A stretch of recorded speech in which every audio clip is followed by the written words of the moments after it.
एक बार फिर वेलकम करते हैं आप सभी का 100 डेज ऑफ चैलेंज में। काफ़ी मज़ा आ रहा है आप लोगों के साथ। बहुत ज़बरदस्त सीरीज चल रही है हमारी 100 डेज ऑफ चैलेंज की और बहुत ज़बरदस्त प्रैक्टिस चल रही है, ना सिर्फ एग्ज़ाम की बल्कि हम अपनी स्किल्स को भी इम्प्रूव कर रहे हैं। सिर्फ एग्ज़ाम का ही नहीं सोच रहे हम, बल्कि हम चाहते हैं पूरी कोडिंग को कंप्लीट करना और एआई के सफ़र में आपके साथ मौजूद हैं हम।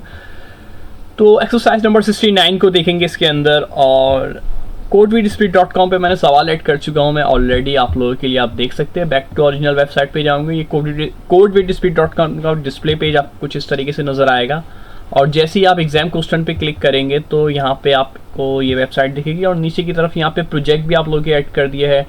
प्रोजेक्ट के कोड हो गए, एक्सरसाइज 45 के सॉल्यूशंस कोड हो गए, यहाँ तक कि सर ये कि रैपो के जो सवाल थे पूरी रैपो हो गई, उसकी स्टेप 0 ने अभी तक नहीं देखी हो देख ले तो। और इसी के साथ जो है एक्सरसाइज के जो भी क्वेश्चन है वो भी ऐड करता जा रहा हूँ मैं, साथ ही साथ जो हम करते जा रहे हैं।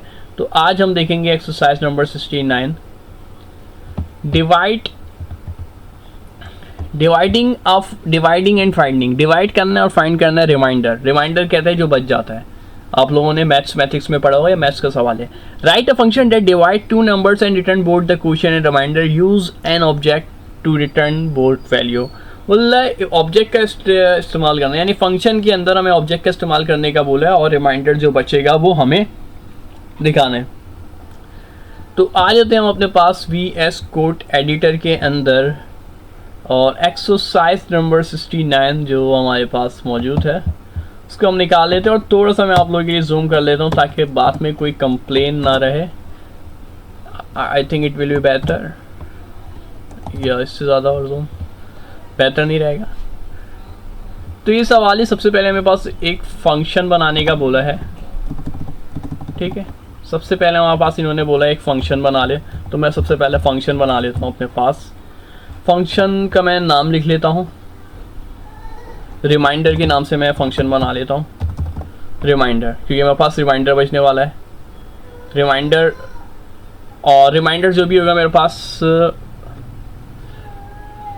वो लिख दूंगा मैं। रिमाइंडर की स्पेलिंग मुझे रिकमेंड कर रहा है। रिमाइंडर 1 के नाम से मैंने एक फ़ंक्शन बना लिया, और फंक्शन के आपको सिंटैक्स याद होगा कि हम किस तरीके से बनाते हैं नाम, क्योंकि नेम फंक्शन बना डेफिनेशन फंक्शन है।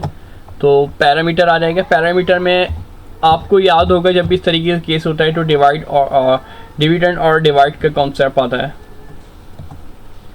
डिविडेंड जो होगा मेरे पास नंबर होगा, और कमेंट में ज़रूर ये जवाब देगा जो मैथ्स के स्टूडेंट है, डिविडेंड क्या होता है और डिवाइज़र क्या होता है, कि किससे डिवाइड कर रहा है और कौन डिवाइड होगा, ये क्या क्या चीज़ होती है। मैं एक्सपेक्ट कर रहा हूँ, देखते हैं कौन सही जवाब देता है कि डिविडेंड और डिविज़र किससे डिवाइड करवाना है और कौन सा नंबर है और क्या वैल्यू है, ये कॉन्सेप्ट है। तो इसी के साथ ऑब्जेक्ट बनाने का बोला था। ये तो मेरे पास सिंटैक्स आ गया मेरे पास किसका, ये मेरे पास सिंटैक्स आ चुका है। हमारे पास सिंटैक्स जो है ये मौजूद है।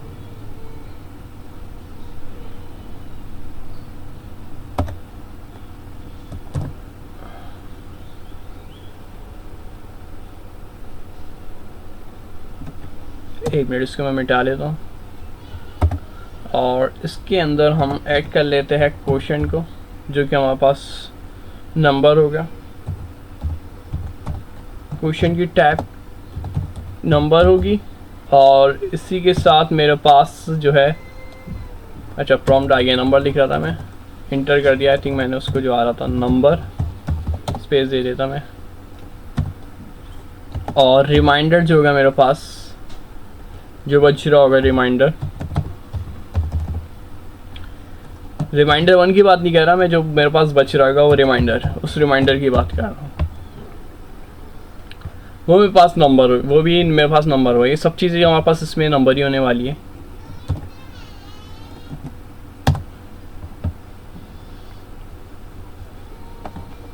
लेट मैं क्वेश्चन के नाम से ही बनाने वाला हूँ। Let questions is equal to, अच्छा यहाँ पे हमें मैथ डॉट फ्लोर का इस्तेमाल करना पड़ेगा। मैथ डॉट फ्लोर, क्योंकि मैं जो चाहता हूँ मेरा जो नंबर होगा वो राउंड ऑफ हो, मैथ डॉट फ्लोर। और मैं बता रहा हूँ भाई डिविडेंड जो होगा,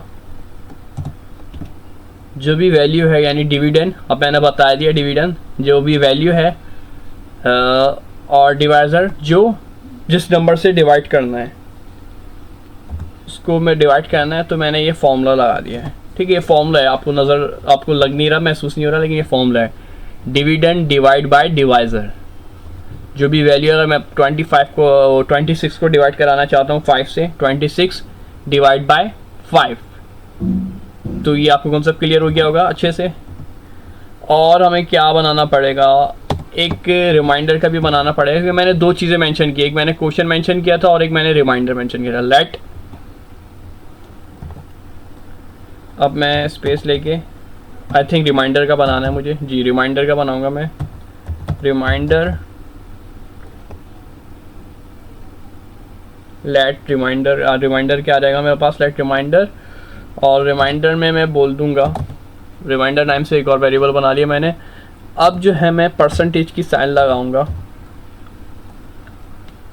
डिविडेंड परसेंटेज। परसेंटेज क्या करेगी, परसेंटेज की साइन जो है हमारे पास यूज़ होती है, हम देख चुके हैं ऑपरेटर्स के अंदर, हमने पढ़ा था ये डिवाइज़र कि जब भी हमारे पास रिमाइंडर बच रहा हो तो हम परसेंटेज की साइन, ऐसी सूरत में हम परसेंटेज की साइन करते हैं। जो भी अगर हम चाहते हैं कि रिमाइंडर क्या बच रहा है तो हम बीच में परसेंटेज की साइन यूज़ करेंगे। इसी के साथ हमारे पास रिटर्न कराने ऑब्जेक्ट को, रिटर्न कराने के लिए रिटर्न लिखते हैं, ये आपको पता ही होगा। और जो मैंने ऑब्जेक्ट बनाया था क्या था हमारे पास, एक क्वेश्चन के नाम से था और दोनों को मैं रिटर्न करा रहा हूँ, और एक रिमाइंडर के नाम से था। ये दोनों मेरे पास हो गया। ठीक है, ये दोनों हमारे पास हो चुके। अब बस मुझे कंसोल कराना रहता है, तो मैं इसको कंसोल भी करा लेता हूँ। अब कंसोल में बताया मैं क्या लिखूँ, कंसोल में वही लिखेंगे जिस नाम से मैंने बनाया, रिमाइंडर 1 के नाम से।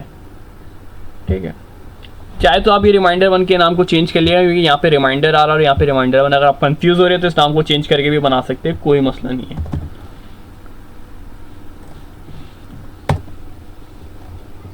ठीक है, ये पूरा कंप्लीट हो चुका है हमारे पास। ये जो फंक्शन था से एक्सरसाइज नंबर 69 का जो वर्किंग थी वो पूरी कंप्लीट हो चुकी है, इसको हम देख चुके हैं। आई थिंक पिछला प्रोग्राम मैंने कमेंट नहीं किया तो उसका भी शायद आंसर देंगे, सर्किल वगैरह का देखना पड़ेगा मुझे।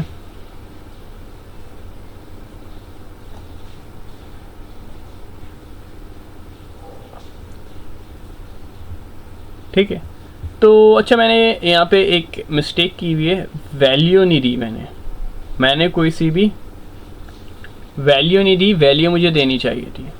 अभी जो मैंने है सिर्फ पकड़ा है यहाँ पे एक्सरसाइज 69 में रिमाइंडर 1 से, लेकिन मैंने बता दिया एक डिविडेंड है और एक डिवाइज़र है, लेकिन हमें न वैल्यू भी तो देनी है कि डिविडेंड की वैल्यू क्या है और डिवाइज़र की वैल्यू क्या है, वो कैसे डिवाइड करेगा, क्योंकि इंक्वायरर तो लगाया नहीं है मैंने। यहाँ पे इंक्वायरर लगाता तो इनपुट लेते, इनपुट के वैल्यू लेके फिर हम अपनी मर्जी की डिफरेंट वैल्यू दे सकते थे। इंक्वायरर का हम कॉन्सेप्ट सीख चुके हैं। यहाँ पे अब वैल्यू किस तरीके से देते हैं हम पिछले भी सवाल में देख चुके हैं। कंसोल डॉट लॉग में जिस नेम से हम फंक्शन बनाते हैं उस नेम को हम पकड़ते हैं पहले, यानी उसको यहाँ पे कॉल कर देते हैं, यहाँ पे बता देते, और फिर दोबारा से पैरेंथेसिस लगा के यहाँ पे जितने भी पैरामीटर है उनकी मैं वैल्यू दे दूंगा। यहाँ पे मेरे पास दो पैरामीटर है, first one dividend, second one is divisor. तो पहले मैं डिविडेंड की वैल्यू दे देता हूँ, आप बता दीजिएगा क्या देनी चाहिए थी वैल्यू।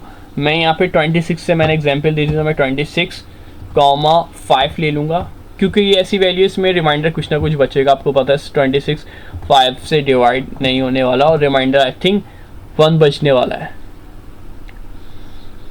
ठीक है, तो ये जो है हमारे पास ये सवाल तो हो गया हमारे पास क्लियर, कॉन्सेप्ट भी आपको अच्छे से क्लियर हो चुका होगा इसका। देखिए क्वेश्चन आ गया 5 यानी किससे हो रहा था, और रिमाइंडर आ गया हमारे पास 1। अच्छा, पिछली वैल्यू मैंने बताया था, मैंने 63 एक्सरसाइज कराई थी, तो इसका ये मैंने कमेंट नहीं किया था, जिसके बायस ये आंसर दे रहा है। एक बार मैं इसको दिखा भी देता हूँ कमेंट करके। इस प्रोग्राम को मैंने कमेंट कर दिया, अब सिर्फ मुझे आपको जो है सिर्फ वही देगा जो हमें रिक्वायर्ड आंसर है। तो ये कॉन्सेप्ट आपको अच्छे से क्लियर हो गया हुआ एक्सरसाइज नंबर 69 का, कि किस तरीके से हमारे पास रिमाइंडर जो हमारे पास जो बच रहा है उसको कैसे लाना है।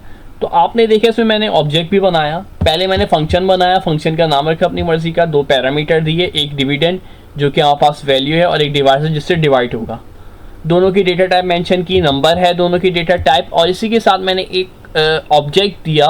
ऑब्जेक्ट कॉर्नर लगा के मैंने एक ऑब्जेक्ट दिया क्योंकि इन्होंने सवाल अगर आप पढ़ेंगे codebitspeed.com पे जाके तो यहाँ पे सवाल में इन्होंने बोला था use an object to return board value. भाई ऑब्जेक्ट का इस्तेमाल करना वैल्यू की रिटर्न कराने के लिए, तो हमने बोला कोई मसला नहीं, ऑब्जेक्ट का इस्तेमाल आपके कहने से हम कर लेंगे, हम डरने वाले नहीं है। तो हमने बोला भाई क्वेश्चन है, ऑब्जेक्ट का इस्तेमाल करते हुए बोला एक क्वेश्चन है नंबर और एक रिमाइंडर जो है नंबर है, ठीक है। और फिर कर्ली ब्रेसेस लगाया दोबारा से, और यहाँ पे जो हमारी जो कंडीशन थी फंक्शन के जो कर्ली ब्रेसेस लगाया हमने, और यहाँ पे हमने बताया लेट क्वेश्चन का मैंने वेरिएबल बना दिया, उसमें कंडीशन बताई कि भाई डिवाइड करा दो, तो डिवाइड करा देगा। इस लाइन में सिंपल डिवाइड करा देगा। अगर मैं इस लाइन को कमेंट करके रन करके दिखाऊं आप लोगों को, थोड़ा सा कॉन्सेप्ट को और ज़्यादा खोल के देखते हैं। अगर मैं इसको रिमाइंडर को जो है वो करूं, तो अब देखिएगा मेरे पास क्या आंसर देगा। पॉज करके ज़रूर आंसर बताइए क्या आंसर आ रहा होगा आप लोगों के पास। तो एरर आ रहे हैं क्योंकि हमारे पास हमने रिमाइंडर का इस्तेमाल किया हुआ है, क्योंकि हमने एक रिटर्न कराया इसके लिए, फिर हमें क्या करना पड़ेगा, एक रिटर्न कम करना पड़ेगा। अब मैं एक रिमाइंडर जो मैंने यहाँ पे यूज़ करा था उसको मैं करूँगा, और यहाँ से भी फिर मुझे एक वैल्यू हटानी पड़ेगी। ठीक है। आप लोग देखिए रिटर्न में एरर दे रहा है। रिटर्न में एरर क्यों दे रहा है, क्योंकि मैंने 2 चीज़ें बताई, मैंने बोला क्वेश्चन और रिमाइंडर, फिर मुझे यहाँ से भी रिमाइंडर रिमूव करना पड़ेगा अगर हम बिल्कुल सिंपल प्रोग्राम की बात कर रहे हैं, ठीक है। तो अब जो है हम इस जो वर्किंग देखना चाहते हैं वो अब वर्क करेगी, ठीक है। तो आपने देखा कि क्या क्या हमने किया और किस तरीके से ये प्रोग्राम रन हुआ, ठीक है। 5 वैल्यू दे दिया इसने, क्या करा सिर्फ क्वेश्चन की वैल्यू दे दी, जो भी जो वैल्यू है वो क्वेश्चन की वैल्यू दे दी इसने, 5 दे दी। इसी तरीके से अगर मैं इसको कर दूं 43, तो अब देखिएगा ये क्या करेगा। अब मैंने कर दिया 43, अब इसको क्या आंसर देना चाहिए, अब ये 8 आंसर देगा या 5 आंसर देगा, कमेंट में ज़रूर बताइएगा, जब मज़ा नहीं आएगा। बहुत से स्टूडेंट कमेंट्स में करते थे, कुछ स्टूडेंट कमेंट्स नहीं कर रहे।